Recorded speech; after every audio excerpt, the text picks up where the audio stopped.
Welcome to the Kingdom Footprints podcast, a place where the footprints of faith are traced across the nations and the stories of God's work are brought to life through FMI workers around the world.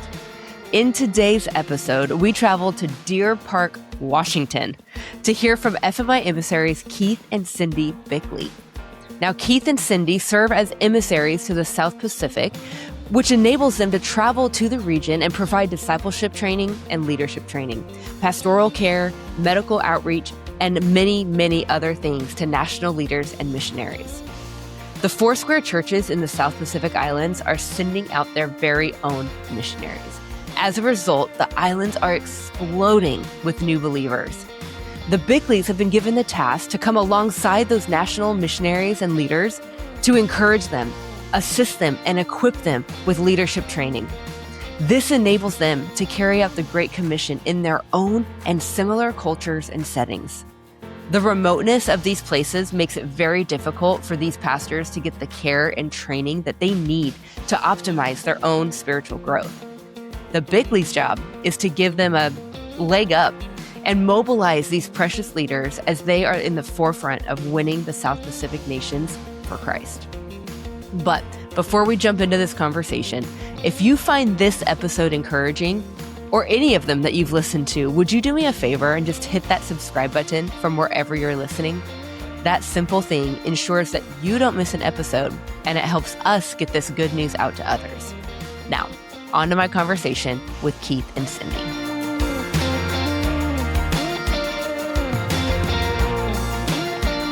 Well, Keith and Cindy, I'm so glad to welcome you on the Kingdom Footprints podcast. It is such a joy to have you, and I'm looking forward to just talking about the South Pacific and everything that God's doing. So if you wouldn't mind, just take a minute and tell us a little bit about yourself. So family, years married, things like that. Well, we have been married for 49 years this year. In fact, just a few days. 49 years. Next year is going to be the big 50, and we always tell each other we've been married 49 years, but 7 good ones.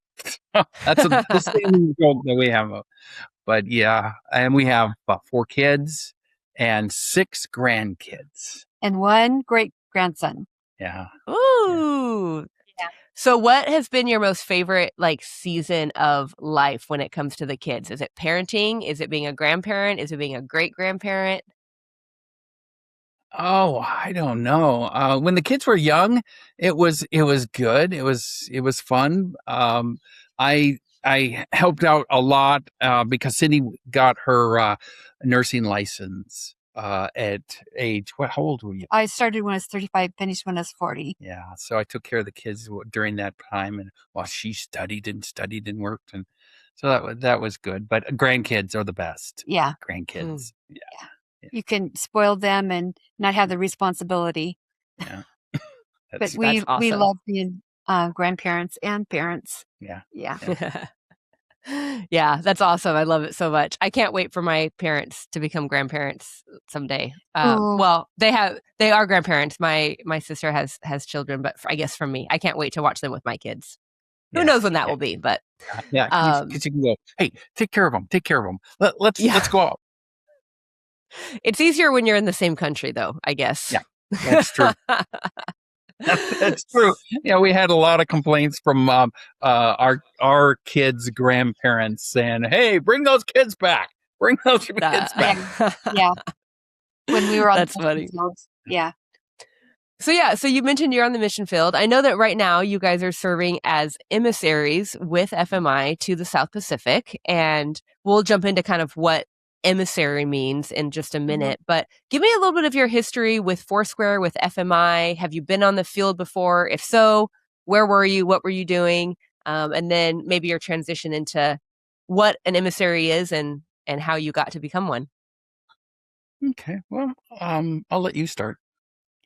Well, we have always had a heart for missions, and basically we grew up in a really strong church that sent teams. And I always wanted to be a missionary. When I was 7 years old, I remember coming home to tell my mom that I was going to be a missionary someday. And she just looked at me and went, "Oh?" And yeah, it came when I was 40. But that we all have seasons, and the Lord asked us to imprint and to pour into our children. And then we were able to bring our children into the mission field with us. And our youngest was 13 and our oldest was 17 when we went for the first time. Yeah. And I think the key is short-term missions. Go on one and you'll get bit by the bug.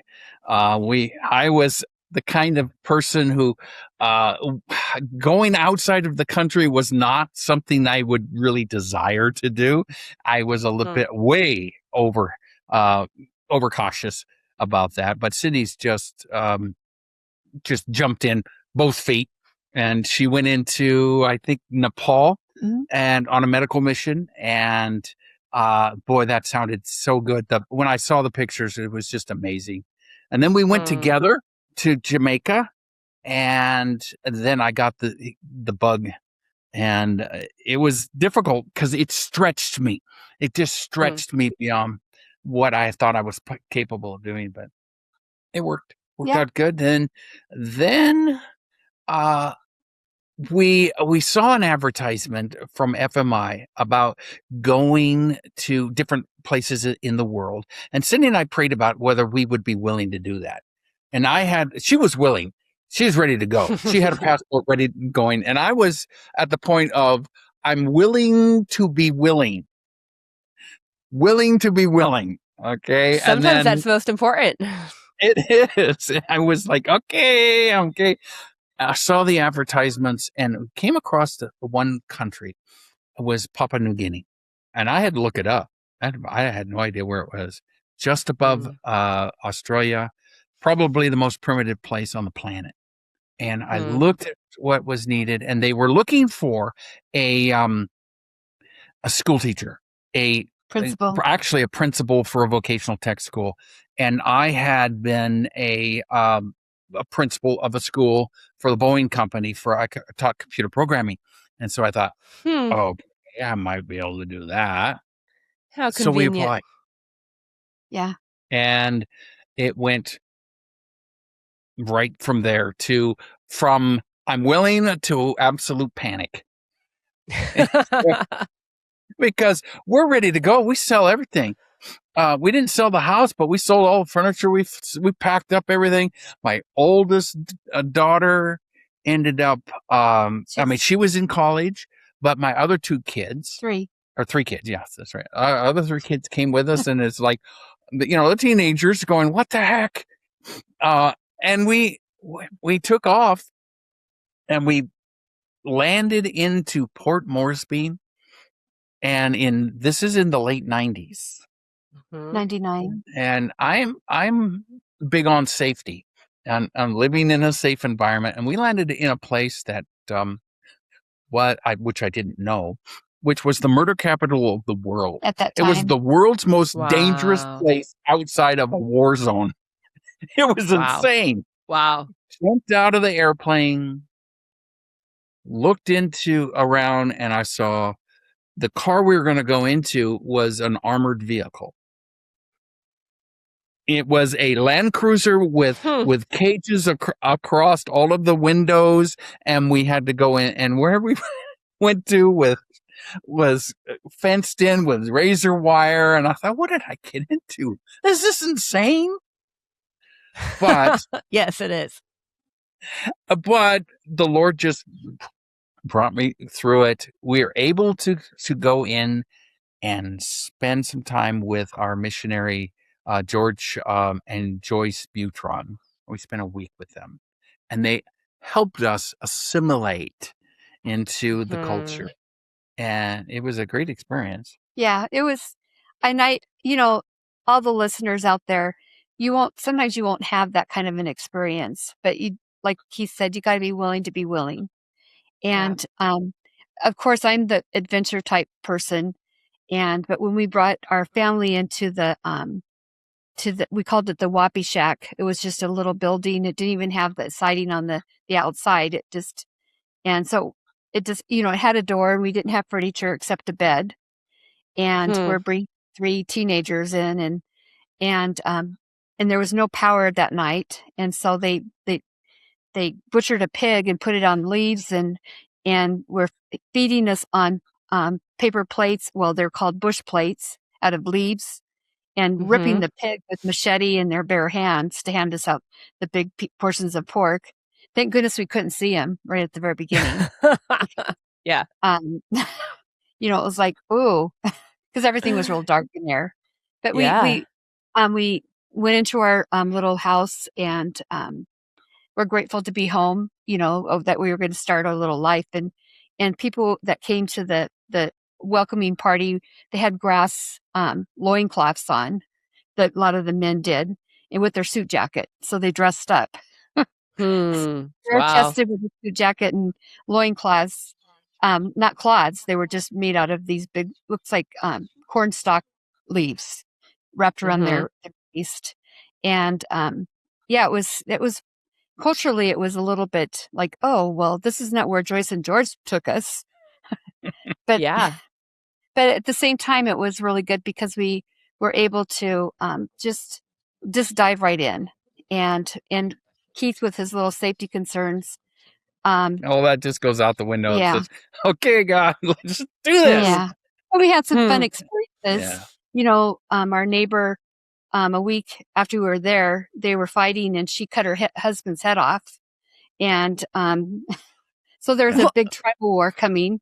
And we're like, do we run or do we stay in our house? I mean, the guy's head, like John the Baptist kind of a thing. Yeah. And he took another wife, and she was mad. And so she decided, well, you're not going to have any of us. And oh my gosh. And so we're only there for a week. Yeah. And we're like, is this, you know, well, we firstly understood that it was the murder capital of the world. Now we're up in the mountains of Papua New Guinea, where the tribal war capital of the world. And but the people were absolutely wonderful. Yeah. Just amazing, amazing people.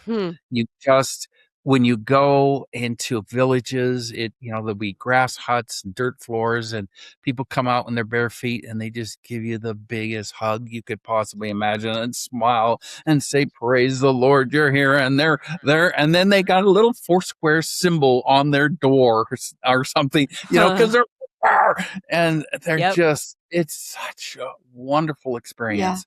Yeah. It's stretching me, and changing and transforming my whole worldview. And so, yeah, it was amazing. So we were there for 5 years, off and on. We launched a kid, came back, launched a kid, came back. The college. Yeah. And we moved to the island region after we spent 1 year up in the mountains, which was a totally another kind of a culture in the islands part of, which is you have to take a plane to everywhere. And so you just don't get off of the island very often because it costs so much to go to the mainland. Plane or boat. Yeah. And got to learn how to love those people, and we built a Bible school, and we basically did a lot of discipleship. Just everything we did, we had to do with our bare hands, like go to the forest and cut the wood and bring the wood up to the, and so we made a lot of relationships, and we were kind of frustrated, like, well, why don't we just get the money and buy the wood? But the Lord said, we want to make disciples, and you make disciples by one at a time, or you make disciples hanging out with them. And that's what we did. We got to hang out with, and now they're like our best friends and family. We miss them horribly. Yes. Everything we did it like them. And, you go to the river and you pick up the rocks, and then you go to get some sand. And we did have a vehicle there when we were up in the highlands, the mountains. We had no vehicle. Yeah. Yeah. Wow. I've read, have you guys, I'm sure you have you guys read the book, the 5,000 Arrows book by the Hughes? Oh, no, they wrote, I haven't, but are you familiar with that? Yes. By Mason and Virginia. Yes. Yeah. It's an amazing story of just like how they like trailheaded the Foursquare work. They did. Really the gospel in Papua New Guinea. And then I love how, like Paul and Karina were there, and you guys have been there. I just love the history. And so quickly on that, because again, you guys are working in that region still in the South Pacific. So I would love to know, like, what's that spiritual climate and culture now, and how has it changed from when you guys were there in the late 90s, early 2000s? So we're 20 something years later. Mhm. I'm sure it's been, quote, modernized by the internet and Oh, things like that. But at the same time, I know it's still very much they protect it, and they protect culture, and they protect. So exactly. what does that look like? What is that climate in Papua New Guinea, or even Mhm. in the whole region, right, of South Pacific? Yeah, the Foursquare Church has grown huge amount within that amount of time. I mean, imagine it's about 60, 70 years since the Hughes were there. And imagine it's starting out, you have a few churches here and there, and now you got almost 1,000 churches. And Wow. it spreads, it spreads. It was also one of the poorest denominations in the country, least influential when it began, because there just didn't have money. We just didn't pour money into it. We didn't build big cathedrals, and we didn't build big things. We built people. We discipled people. We followed that Foursquare 4-stage model closely, and we built people. And so the churches multiplied. But then I remember working with Timothy Tipitap, which was the second president of Foursquare at the time, when they made the transition from the first president, and we were working together with him in Anga at the time, and he was the Anga provincial supervisor, and we were there when he was elected as president. And so we had a chance to, I mean, we were in close relationship with him. He was my friend. He took us wherever we went and did whatever we needed. And I had a chance to pray with him during that time and watch him take the nation from just a bush church, they call it, a bush church, to something that impacts the entire country. His vision was education and nursing and services and churches everywhere, and to plant churches everywhere. And so he was able to God began to start moving on people to begin to build schools, build nursing schools, build clinics, build churches, Bible schools. They went from one Bible school to multiple Bible schools, vocational schools. It all began to start growing and growing and growing. And so he drove around in a tiny little, a beat up old Land Cruiser with a hole in the floor. You could actually watch the road go by, and you couldn't turn it off. Yeah. Because it wouldn't start. The only way to start it is to push it. And so he had this old beat up old car to a fleet of Land Cruisers, because God began to start providing through the tithes of the local people, not from foreign money, but the tithes of local people. And it went from a bush church to a mighty influence on the nation of Papua New Guinea. Yeah, it was amazing. God did some wonderful and amazing things. And I think God could do the same thing throughout the rest of the South Pacific. Because so let's talk about that for a minute. You guys are, like I said, emissaries. And so what does that mean? That means you are based in the States currently, but supporting the work of multiple nations in a region. Would that be a correct kind of general definition of it?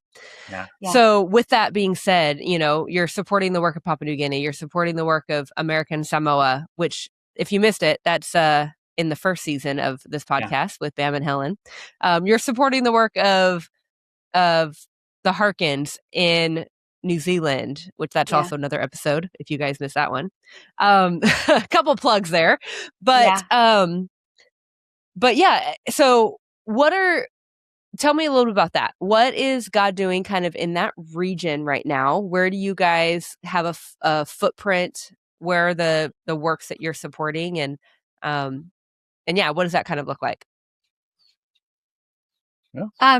Well, I think that what the Lord has asked us to do is to come alongside. Um, Originally, Papua New Guinea sent 4 missionaries to the different places in the South Pacific, Chuuk, Wow. or Kiribati, um, Marshall Islands, Solomon Islands, Nauru, Nauru, and Vanuatu, Palau, variety of and places Palau. in Palau.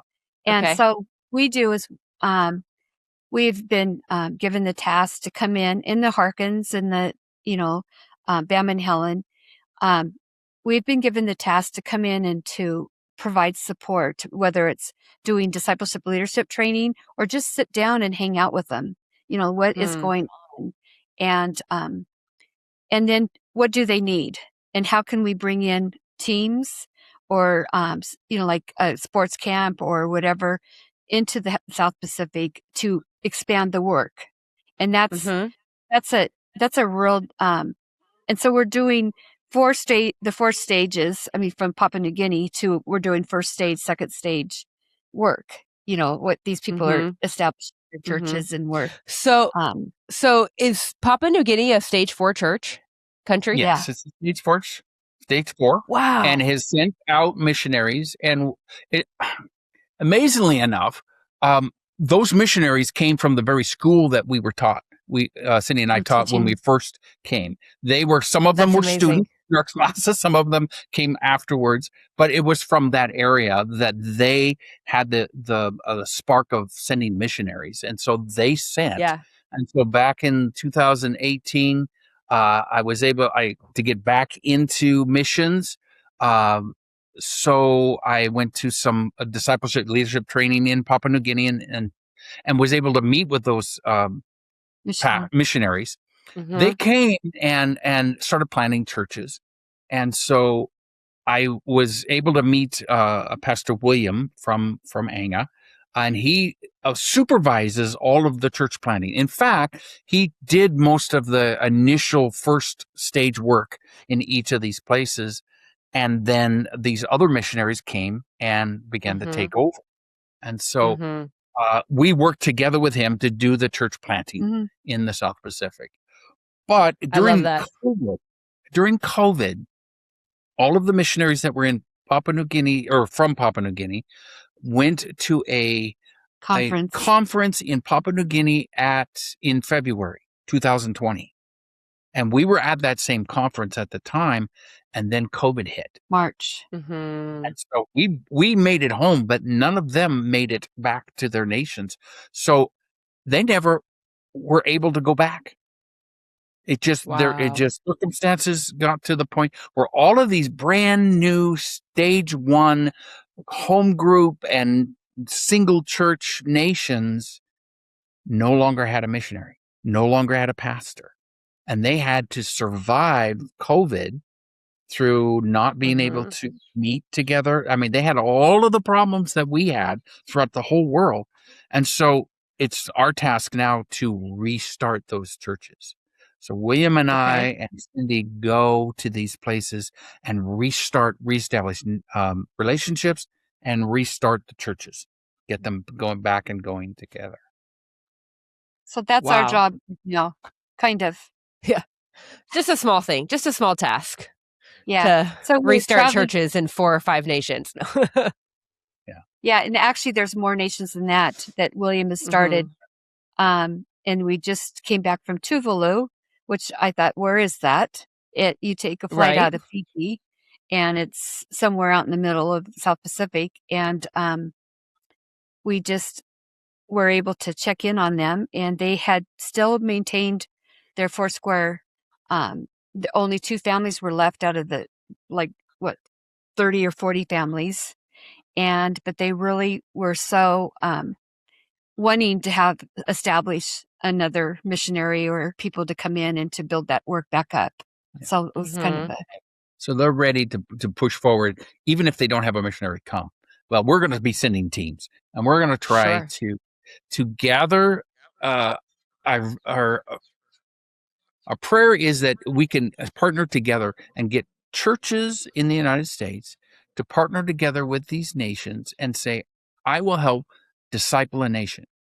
I will establish a relationship with these brand new stage 1 home group and small church, and I will help them, disciple them, train them, send teams with them, and bring this nation forward, train leaders, whatever, and help them go through this process. So we've already started. I love that idea. I mean, I love so much about what you have said. One of the things I love is that you guys were like, there's no missionaries, yet they're still doing it.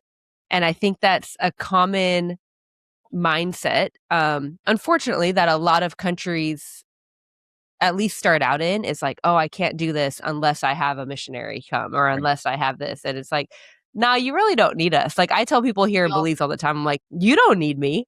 Like, no, you don't need me. And I fight a whole different battle here in Belize, just with colonialism and things like that. But I very much am trying to like empower the local church of like, you actually don't need me. Like, you could do sports camp if I leave. And they're like, no, we couldn't. I'm like, yeah, you could, you know. And then they've 6 years in, this is our 6th year doing sports camp, but they're like, okay, we could.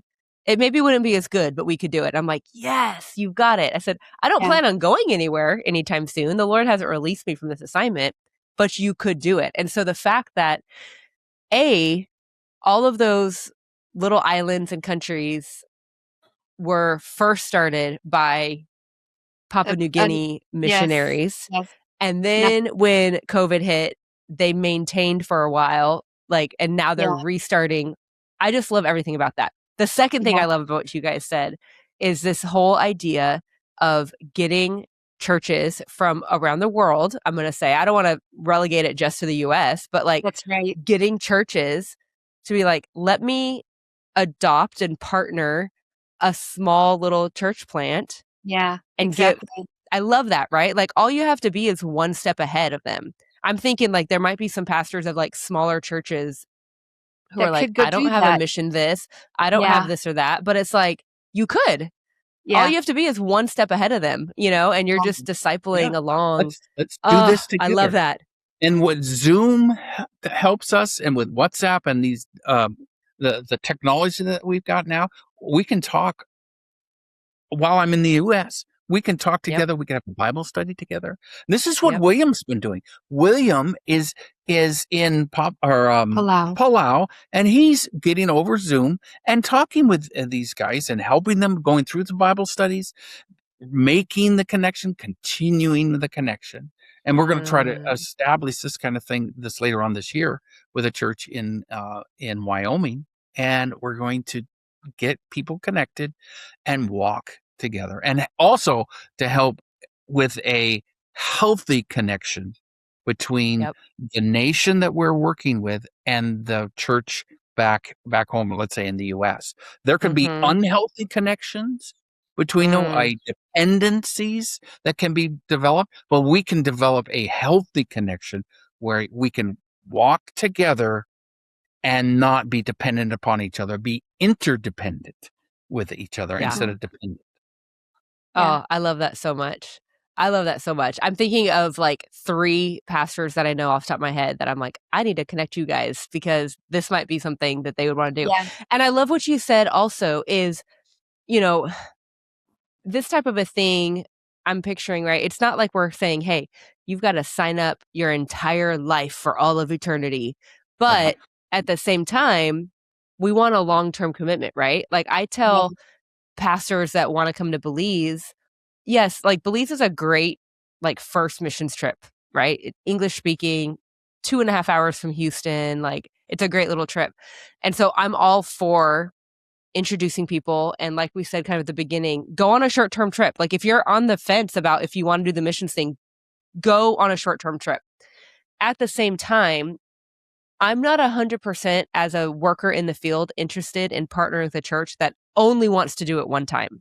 You know, like, I'm like, I care about my people here too much. Like, let's build a long-term relationship, right? Exactly. So I've got teams coming this year that have been coming for 2 or 3 years already. And I have teams that are coming, this is their first year, but there's this like desire and intention to move forward. Yes. And so I think it's that same thing, with you guys, where it's like, hey, we're not saying forever, but we're saying like, let's make a commitment, and invest to disciple people, whether it's a missions trip or not. Right. Yeah. And what are the short-term goals and long-term goals? And how do we know we are moving forward instead of being just stagnant? Because you can come and send teams into a nation, and that nation then just says, "Oh, this is great. I mean, this is a moneymaker. We can just start bringing in teams and all this." And they don't have a long-term goal or as to why the teams are coming. And so we will try to establish that we want to bring this church to maturity. And so everything that we are establishing and helping them do, they can do themselves without us. Yeah. Our relationship stays, but that's what it is. It's a relationship. Yeah. It's not a money dependency, and it's not we're waiting around for initiative from the U.S. We're waiting. We're going forward, and they can come alongside. Yeah. Yeah. I love it. We just here in Belize a couple weeks ago prayed in some local pastors we only have 2 churches right now here in Belize, and they're now both pastored by Belizean nationals, which is awesome. So one of our workers, Amy and Harrison, they transitioned out, and they're seeking their next assignment from the Lord. But yeah, it's a beautiful thing. And so, like you said, it's like I've got to watch that closely with them of like, hey, we're transitioning out. Here's how you do it. And so they supported the new pastors so well of, I don't know if there were decisions made that Amy and Harrison were like, we wouldn't do it that way. But if there were, they didn't say it, they were like, okay, yeah, let's go. So let me transition just a little bit to get a broader and yet maybe very specific overview of the region that you're working with. Obviously, we say South Pacific. That covers a very large area of water. 11 million square miles. That is not a drop in the hat. Yeah. And so let's kind of focus in. Obviously, you guys don't have a touch on all of that region, but you've mentioned, and I'm so sorry that I don't remember all of the islands that you've said, but you have a touch on Papua New Guinea, Palau, Vanuatu, some of these ones. I feel like a lot of times we group together, like I just said, South Pacific, but there are some very unique cultures on each island, I would assume, right? And with that, some unique spiritual climates and belief systems. Yeah. So not all of them, but could you take a couple minutes and just tell us about like the spiritual climate and culture of a few of these key islands that you guys are starting to put work on with William? Because you've already answered like the Lord's invited you into a response to something, and so what is that you're trying to combat in the spirit and does that make sense? That question? Yeah. Okay. Yeah. Awesome. Yeah. There's 2 basic cultures, people groups in a sense throughout the South Pacific, and we won't. Indonesia is a sort of a unique section of it, so we won't go through that yet. But there's Melanesian and Polynesian, and so Melanesian is the people group is they're Aboriginal in as in ethnic or as in racial. They're Aboriginal, much similar to the Australian, throughout Papua New Guinea, and throughout the Solomons and Vanuatu. Those are all Melanesian cultures, and they have been they're emerging as a culture from absolute primitive back in the 50s. First contact was in the 40s and 50s. So Second World War, first contact, very, very primitive. And then you have Polynesian, which is just like you start from Hawaii all the way across to Micronesia to the Marshall Islands, Samoa, Tonga, Fiji, throughout. That's all Polynesian. So that culture is your typical island type cultures. And so we cover all of the English speaking islands.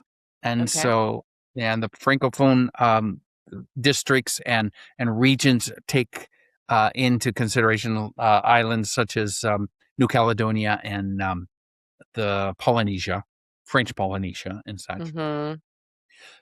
The climate is mostly, or the religions are animistic, and so, but the gospel is making huge inroads into those.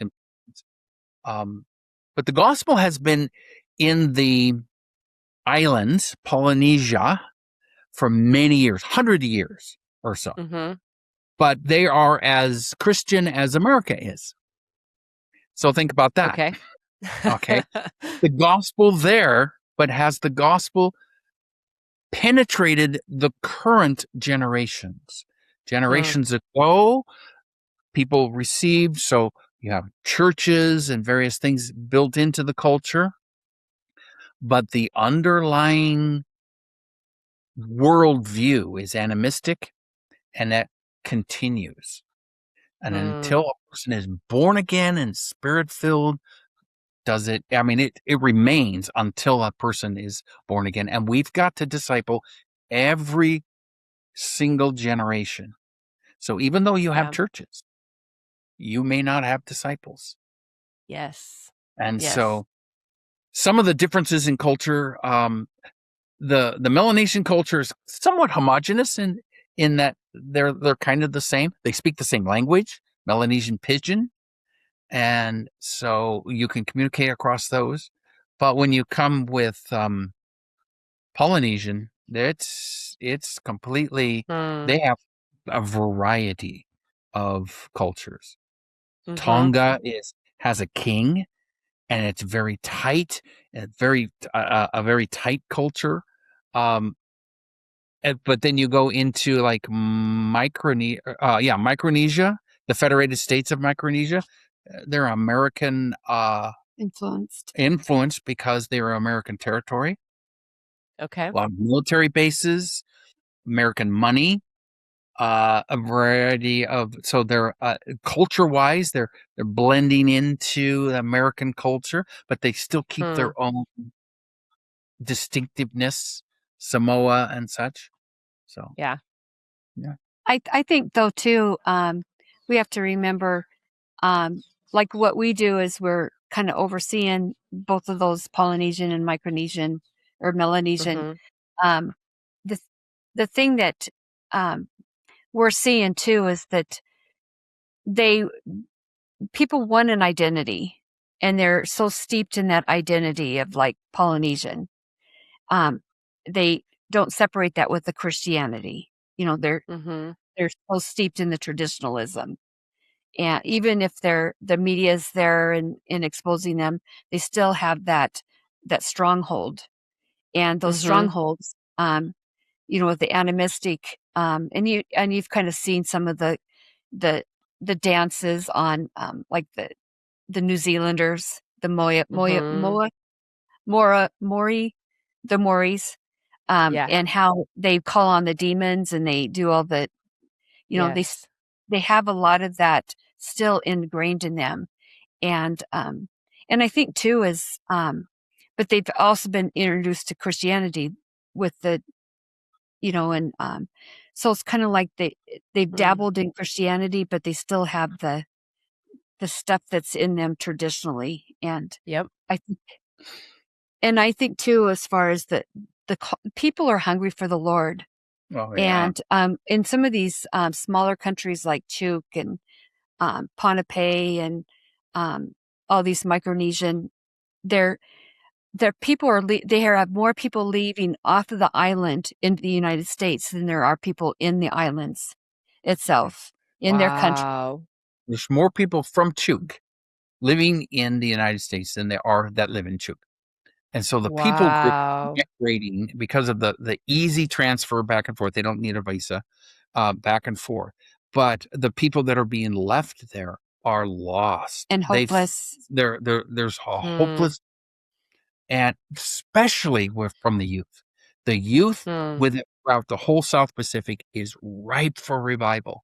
They're so hungry for things of God and the reality. We went to Chuuk and we contacted the high school. Yeah, we just said, hey, can we come in and pray? Come in and pray for you guys, or come in and just what's going on. So we sat down and in the office, and we were able to talk with the principal and the vice principals and the leaders in the school and say, what can we do to help? And we were able to pray for them, but they said, come, we'll have an assembly tomorrow. And you just do what you want, because we need youth workers. We need these kids they're getting into drugs. They're hopeless. Suicide is rampant. They need work. Can you come every week? And we said we couldn't because we were just visiting. But so we came, and we didn't have a band. We didn't have any music. We didn't have anything. People like us. It was just us and William Gannon, which is one of our FMI worker. And so we just gave our testimonies. We had 400 high school students in the auditorium. We gave our testimonies, and I gave an altar call, and William gave an altar call, and 100 high schoolers responded with, I want Jesus. Wow. In class amongst their peers. They're so hungry for Christ.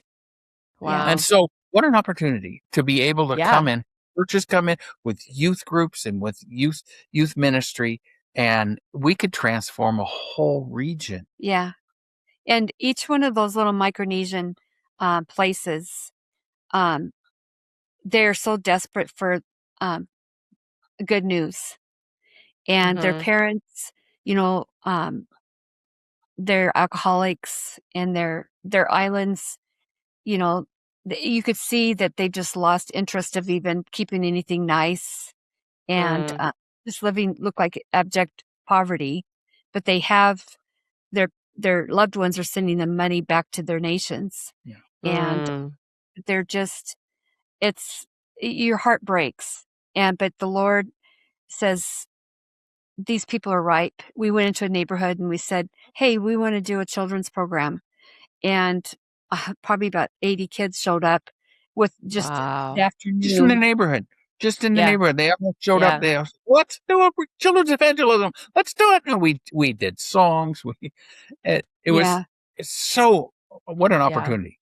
But the best missionaries are, and we're praying here in the U.S. and wherever these people from the South Pacific have migrated, that they would come back to their nation spirit-filled and empowered to go into their nations. Yeah, people like Bam and Helen. I mean, if you go see the podcast on Bam and Helen, their calling is setting a new way of reaching the islands, because culturally it's difficult for people from the outside to come in, especially with a new church, a new denomination. They've got their churches, they've got their stuff. And who are you? I don't know who you are. I don't care if you're Samoan. I don't know who you are. And so their ability to come in and do not church, to do their Friday night live, to go and evangelize and make disciples, come alongside the other pastors and say, we're not starting a church. We're going to evangelize your kids, and we are going to help you do your work, and then build trust so that later on they would welcome us to work alongside them. We will work for them first and work alongside them later. Different technique altogether. Church planning. Yeah. Yeah. And I love how they are at a different location every Friday night. It's that same thing of nope, we're not going to have a central location.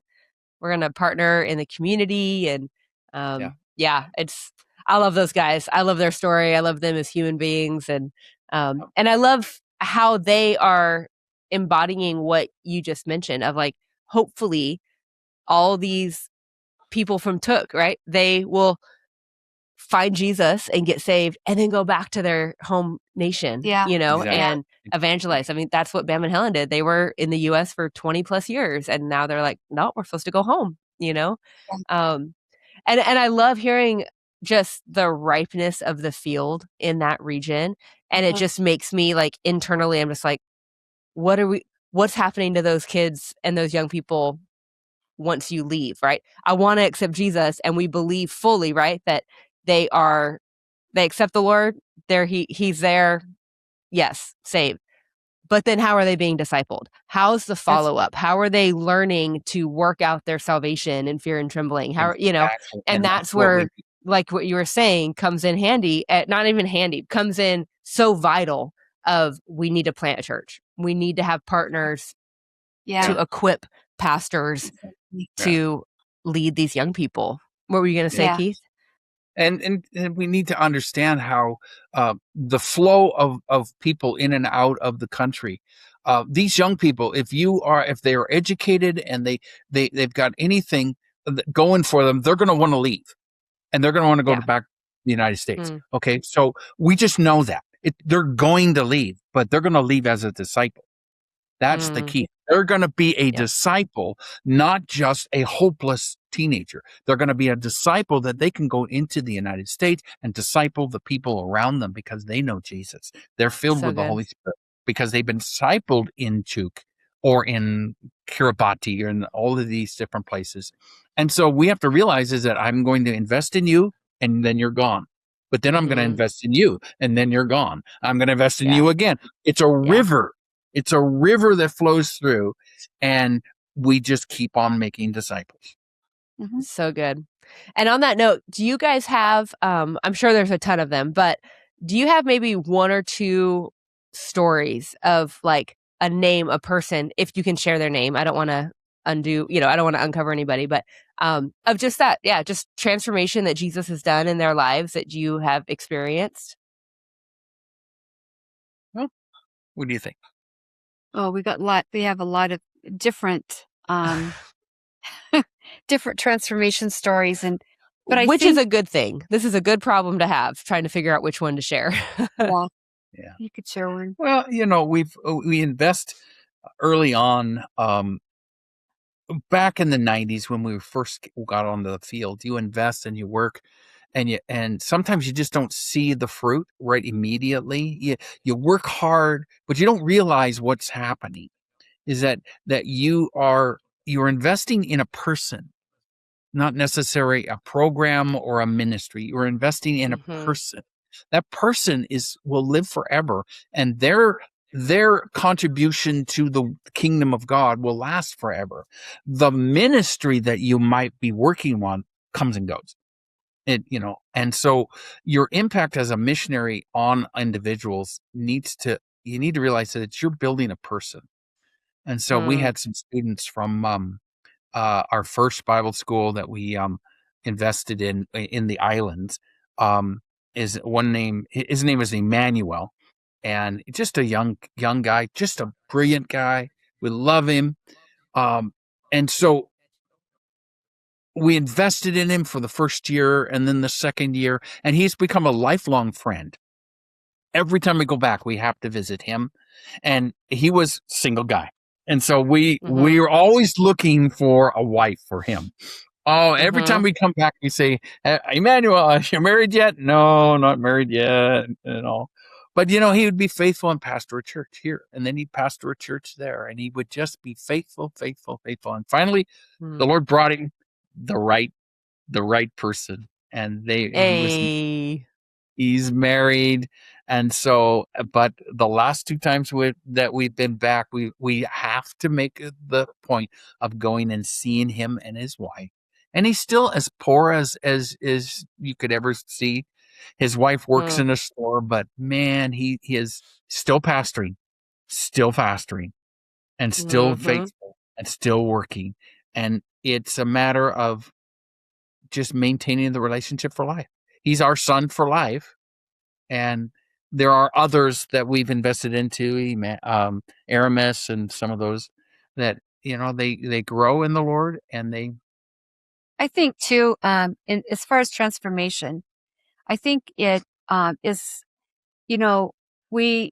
I really feel my part of the mission is to become an Aaron or a Joshua, holding up the leaders, the national leaders in the nations that we're serving.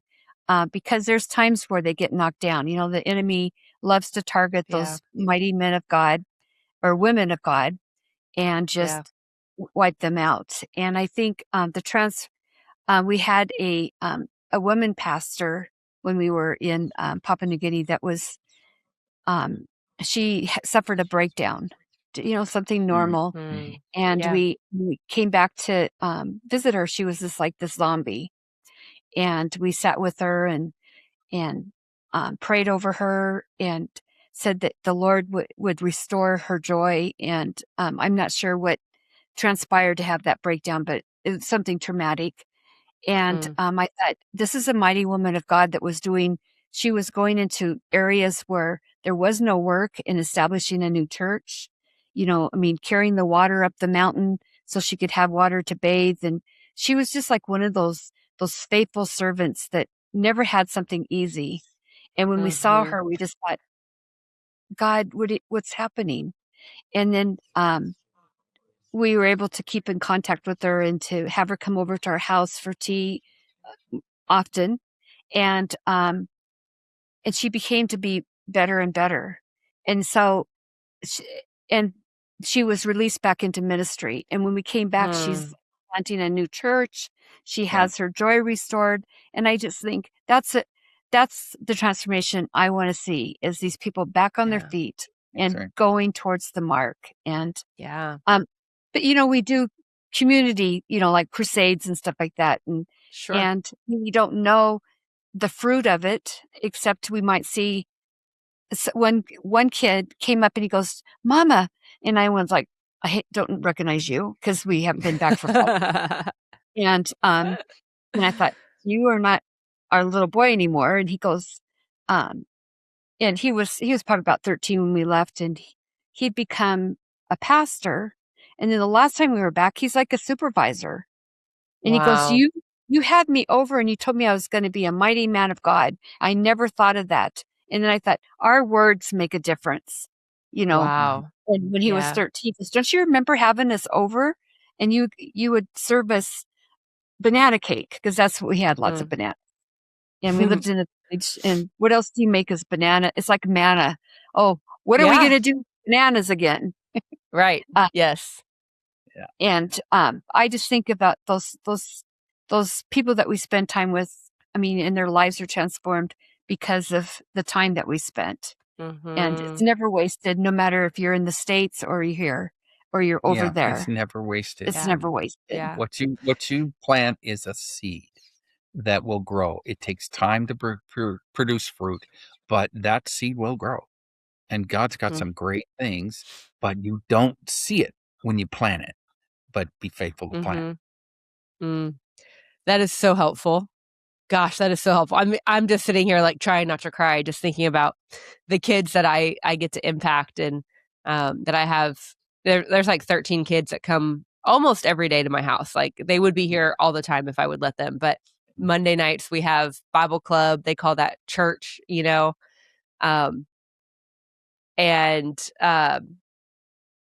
yeah, it can get long and hard and draining, but I think about, like, that's just so encouraging to me, because I'm like, oh, I wonder if I come back in 20 years, if I leave, right?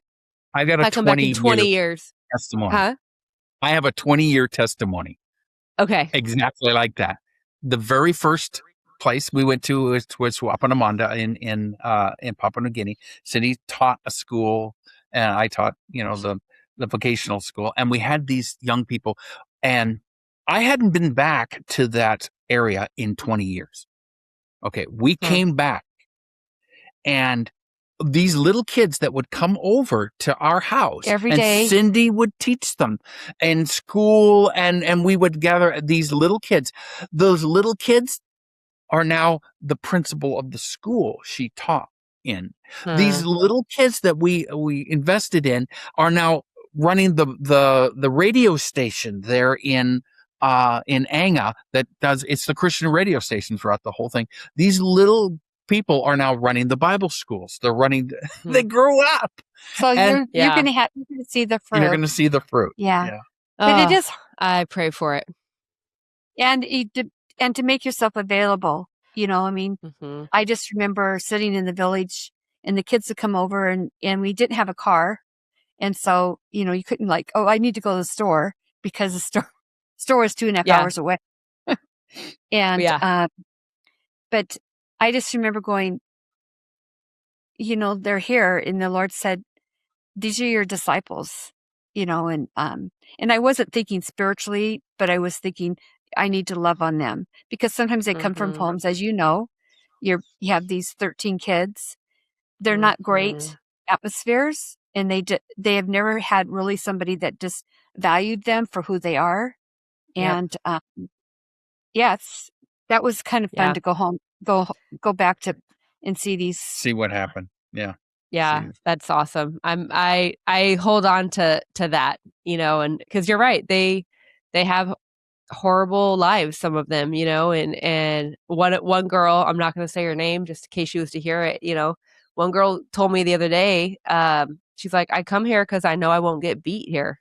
Like, she gets beat every day at home, and so it's just it breaks your heart, and I just came back from a trip, and so yesterday I landed and I got home at like 1:00, and at 4:00 these kids were like coming in, like, can we come? And I had to tell them no. I was like, I need to rest. I need, but they know Mondays at 4:00 we have church in Miss Stacy's yard, and then the rest of the week we get to just play. And so it broke my heart to say no, but I really needed to. And so hearing those stories is personally so encouraging to me, and hopefully it's encouraging to other people, because like you even said, Keith, it's not just on the mission field, it's in the United States, it's anywhere. We impact people, and we don't know the full impact of it. I remember my grandpa passed away. We were at his funeral, and there was standing room only in this little church, and I mean the church can hold 500 people maybe. There was standing room only, and people just kept saying like, oh, because of your grandpa, I'm walking with the Lord, because of your grandpa, this and that. And he was like, right before he passed away, he's like, he was doubting if he even made an impact in the world. Like, he always had that question of like, have I impacted people, or have I made a difference for the kingdom? And I was like, if you could only see, grandpa, so so I love that. And you're right, the work that you guys are doing, that William's doing, that the pastors are doing in the region is going to make a huge thing. And that's even something that I was talking to a sister of mine in Hawaii, where she is Kanaka. She's like full Hawaiian culture, right? And she's proud of that. And she is a follower of Jesus and loves Jesus deeply and everything. And that's something she wrestles with, and that she's actually doing a really phenomenal job of now, of saying like, how can we be Kanaka and followers of Jesus? And our friend Kiha says all the time, it's not Hawaiian culture, it's not Christian culture, it's just kingdom culture. It's like the way that God's designed it to be. There are beautiful things, I believe, in every culture that point to Jesus, right? Like here, the Garifuna culture, it is full of ancestral demon worship, but there's something beautiful that can be redeemed for the Lord. Exactly. And so I love hearing all those stories. So, all right, we're coming up on the end of our time before we have to run off. But I know you've already said it a little bit, but what are some ways that churches could partner with you guys in prayer? And then maybe what would be one or two like key prayer points? Because we know that is one of the biggest impactful ways, but other ways that churches can partner with you guys. I think first of all, just pray the Lord of the harvest that he would send forth the laborers. We need and would desire to have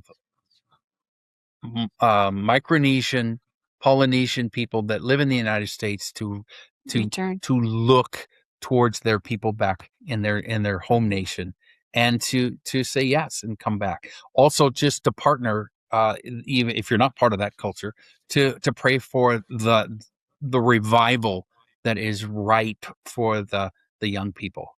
Yeah. the revival, and to be willing to say, I would like to disciple a nation, by taking a small home group, a small nation, a small church, and help them impact and reach their nation. Yeah. Mm-hmm. And I think too, Awesome. a prayer point too is, you know, we really need, like what Bam and Helen are doing. It is so exponentially doing something for the kingdom, in a different way than anybody's ever seen. We need those kind of ideas. How can we impact where we're going, and how can we encourage and strengthen what is going on?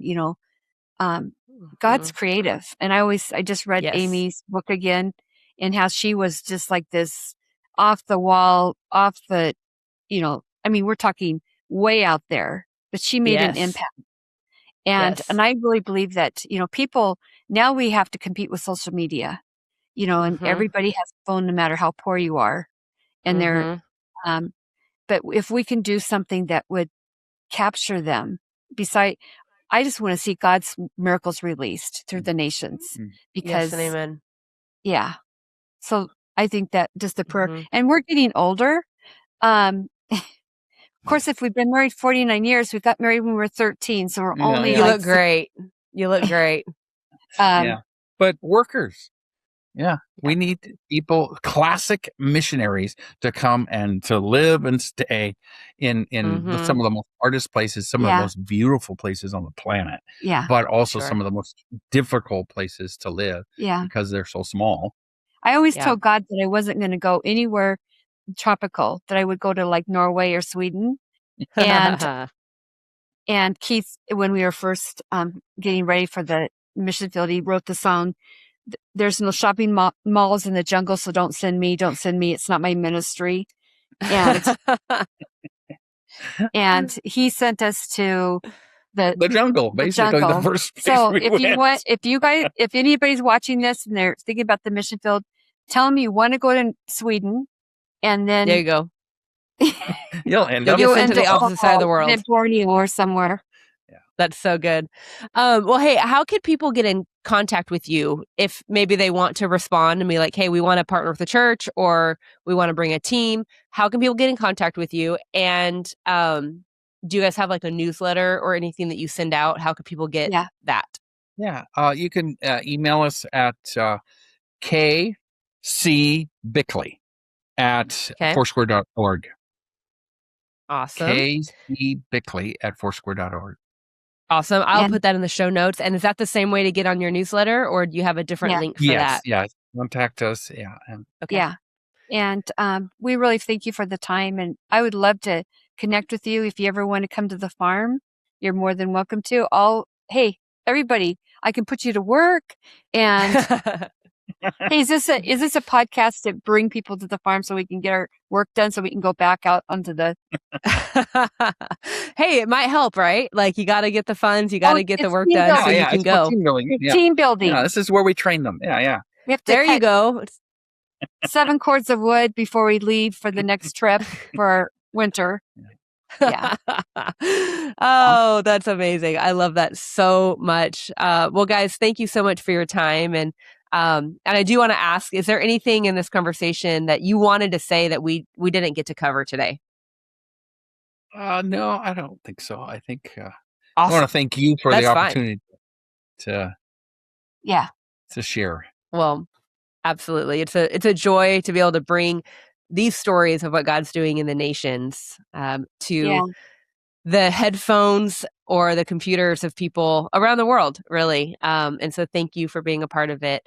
And we just pray a blessing on what you guys are doing in the South Pacific. Yeah. Okay. And love on those kids for us that you have. I will. Yes. Yeah. Wasn't that a great conversation with Keith and Cindy? I just love what they're doing in the region and how their heart is to get local U.S. churches to partner with these developing churches in the South Pacific. So if that's something that you would be interested in talking to them more about, please email Keith. It's kcbickley@foursquare.org. So that's their email. It'll be in the show notes below. But a couple things that stuck out to me from this conversation was, first of all, we have to be willing to be willing. we may not be at the place that we're like, yeah, let's go, Lord, we're going to do this. But we might be at that place of like, Lord, I'm willing to be willing. Would you open my eyes to understanding? Like it says even in Luke of, would you be willing? Would you open my eyes and my heart to be willing to go and do what you're asking me to do? I think that's sometimes the first step, and it's not to be overlooked. It doesn't mean that we don't love Jesus any less. It's just like, Lord, I need you to help me on this process, And Keith said that. He's like, I wasn't willing, but then I became willing to become willing. And then I was sent. So that was so good. The other thing that super stuck out to me was we are building people, not programs, not profit, not buildings. We're building people, right? And so that's what we need to invest in. We need to invest in a person, not a program or a building, although it's good to invest in that stuff. But ultimately, without people's lives being changed, what's the point of the program or the building? Ministries come and go, but people, right? I've always said there's only two things that we take with us from this earth into eternity, and that's the Word of God, and that's people. And so those are the two things that I want my life to be about. I want my life to be about the Word of God and about people. So, like I said, if you want to get in touch with Keith and Cindy, reach out to them via email, hop on their newsletter, just send them a note saying, hey, would you add me to my newsletter? If your church is interested in partnering with them and this idea that they have to have churches disciple churches, please reach out to them. And also, if you are willing to partner with them financially, even though they are stateside and they're emissaries, they still have to raise funds. They raise funds for their trips. They raise funds to do ministry. And so if you would like to partner financially with them, please click the link below. It'll take you to their FMI Give page, and you can do that right there. You can do a single gift. You could do a monthly partnership, and monthly partnerships actually makes the most impact. Whatever the Lord is asking you to give, would you just be obedient to the Lord? Because you're not just giving to the Bickleys, you're giving to the work of God in the South Pacific region. So until next time, remember, you are on mission, whether it's in your backyard, across the street, or around the globe.